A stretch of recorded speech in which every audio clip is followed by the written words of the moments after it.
2019 সালের একাদশীর সকাল, মুর্শিদাবাদের জিয়াগঞ্জ।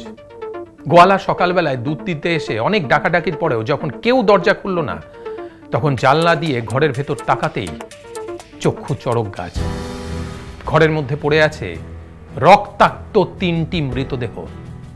আজ আমি আপনাদেরকে শোনাবো কুখ্যাত জিয়াগঞ্জ হত্যাকাণ্ডের ঘটনাটি, যেখানে একই পরিবারের তিন জনকে কুপিয়ে খুন করা হয়েছিল। মুর্শিদাবাদের জিয়াগঞ্জ, সেখানেই নিজের স্ত্রী আর 8 বছরের শিশুপুত্রকে নিয়ে থাকতো বরেন পেশায় প্রাইমারি স্কুলের শিক্ষক এবং একটি বেসরকারি বীমা সংস্থার এজেন্ট। 2019 সালের 8ই অক্টোবর দশমীর দিন দুপুরবেলা খুন হয়ে যায় এরা 3 জন।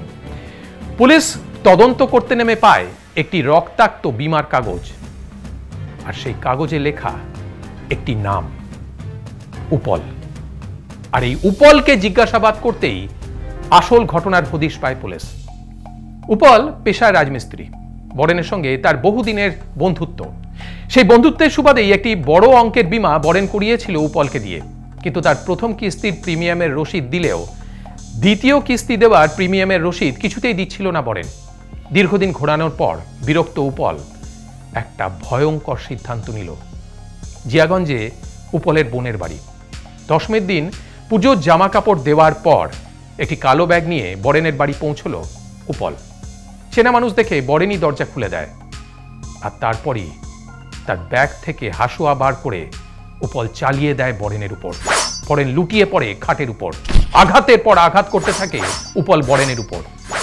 পাশের ঘর থেকে বরেনের স্ত্রী এবং শিশুপুত্র দৌড়ে সেই ঘরে আসতেই সাক্ষী লোপাটের জন্য তাদেরকেও হত্যা করে উপল।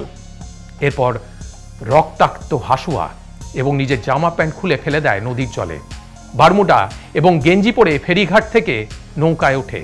এরপর আজমগঞ্জে এসে নতুন জামা কাপড় কিনে নিজের বাড়িতে ফেরে।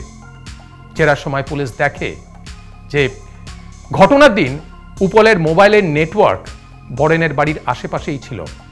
যে হাসুয়াটা দিয়ে উপল এই হত্যাকাণ্ড চালিয়েছিল সেটা সে অনলাইনের মাধ্যমে কিনেছিল।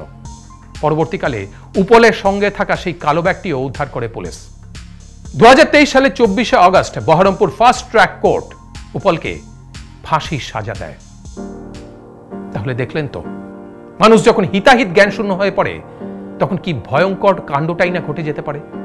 তাই রাগ সংবরণ করুন, নিজেকে হিতাহিত জ্ঞান শূন্য করে তুলবেন না। প্রয়োজনে আইনের সাহায্য নিন, কিন্তু কখনোই আইন নিজের হাতে তুলে নেবেন না।